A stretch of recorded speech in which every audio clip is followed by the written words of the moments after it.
Channel सागर भक्तिमाला में आपका स्वागत है। आज मैं रवि प्रदोष व्रत की कथा सुनाने जा रही हूँ। कथा को अंत तक जरूर सुने। प्रदोष व्रत हर महीने के दोनों पक्षों की त्रयोदशी तिथि को रखा जाता है। रविवार के दिन यह व्रत आने के कारण इसे रवि प्रदोष व्रत कहा जाता है।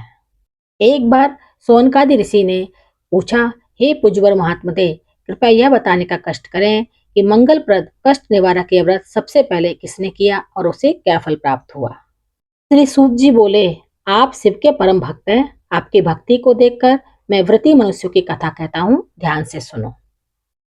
रवि प्रदोष व्रत की कथा के अनुसार एक गांव में अति दीन ब्राह्मण निवास करता था। उसकी साध्वी स्त्री प्रदोष व्रत किया करती थी। उसे एक ही पुत्र रत्न था। एक समय की बात है, वह पुत्र गंगा स्नान करने के लिए गया। दुर्भाग्यवश मार्ग में चोरों ने उसे घेर लिया और वे कहने लगे, हम तुम्हें मारेंगे नहीं, तुम अपने पिता के गुप्त धन के बारे में हमें बतला दो। बालक दीन भाव से कहने लगा कि बंधुओं, हम अत्यंत दुखी दीन हैं, हमारे पास धन कहाँ है। तब चोरों ने कहा कि तेरे इस पोटली में क्या बंधा है। बालक ने निसंकोच होकर कहा कि मेरी माँ ने मेरे लिए रोटियां दी हैं। यह सुनकर चोरों ने अपने साथियों से कहा कि साथियों, यह बहुत ही दीन दुखी मनुष्य है, अतः हम किसी और को लूटेंगे। इतना कहकर चोरों ने उस बालक को जाने दिया। बालक वहां से चलते हुए एक नगर में पहुंचा। नगर के पास एक बरगद का पेड़ था। वह बालक उसी बरगद के वृक्ष की छाया में सो गया। उसी समय उस नगर के सिपाही चोरों को खोजते हुए उस बरगद के वृक्ष के पास आ पहुंचे। बालक को चोर समझकर बंदी बना राजा के पास ले गए। राजा ने उसे कारावास में बंद करने का आदेश दे दिया। ब्राह्मणी का लड़का जब घर नहीं लौटा, तब उसे अपने पुत्र की बड़ी चिंता हुई। अगले दिन प्रदोष व्रत था। ब्राह्मणी ने प्रदोष व्रत किया और भगवान शंकर से मन ही मन अपने पुत्र की कुशलता की प्रार्थना करने लगी।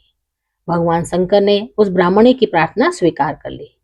उसी रात भगवान शंकर ने उस राजा को स्वप्न में आदेश दिया कि वह बालक चोर नहीं है, उसे प्रातःकाल छोड़ दें, अन्यथा उसका सारा राज वैभव नष्ट हो जाएगा। प्रातःकाल राजा ने शिवजी की आज्ञा अनुसार उस बालक को कारावास से मुक्त कर दिया। बालक ने अपनी सारी कहानी राजा को सुनाई। सारा वृतांत सुनकर राजा ने अपने सिपाहियों को उस बालक के घर भेजा और उसके माता पिता को राज दरबार में बुलाया। उसके माता पिता बहुत ही भयभीत थे। राजा ने उन्हें भयभीत देखकर कहा कि आप भयभीत ना हो, आपका बालक निर्दोष है। राजा ने ब्राह्मण को 5 गांव दान में दिए, जिससे कि वे सुखपूर्वक अपना जीवन व्यतीत कर सके। भगवान शिव की कृपा से ब्राह्मण परिवार आनंद से रहने लगा।